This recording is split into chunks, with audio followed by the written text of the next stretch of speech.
Ruth Elder made the longest flight ever made by a woman at the time on October 11, 1927. Pancho Barnes was a pilot who bought herself a biplane for $5,500. The plane only had one instrument, an oil gauge.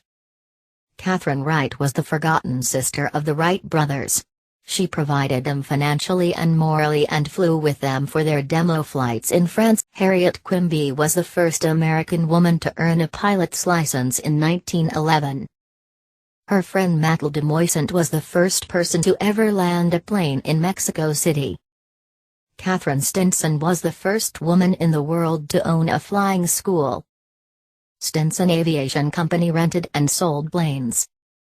Her sister Marjorie Stinson was employed with the flying school. The Bessie Coleman Foundation, now called the Bessie Coleman Aerospace Legacy, was established by a group of African American female pilots and other African American enthusiasts. Bessie Coleman was the first black person to earn a pilot's license. She specialized in stunt flying and parachuting as well as aerial tricks. Lady Mary Bailey of Ireland earned her pilot's license in 1926 and immediately flew the Irish Sea. At the age of 16, Eleanor Smith was the youngest pilot ever to receive her license.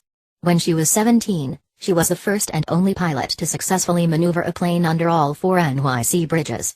In 1930, at the age of 19, she was voted the best woman pilot in the U.S. The U.S. did not send a woman into space until July 18, 1983, when Sally Ride flew aboard Space Shuttle Challenger. Mae Jemison became the first African-American woman in space on September 12, 1992, when she launched on Space Shuttle Endeavour. Rhonda Cornum is a U.S. Army flight surgeon who became a prisoner of war of the Iraqis when her helicopter was shot down on February 27, 1991. First Lady Eleanor Roosevelt was a strong advocate for women in aviation.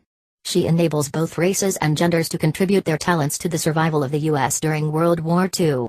In 1942, she convinced her husband to create the Women's Flying Training Detachment, WFTD. This is not a time when women should be patient.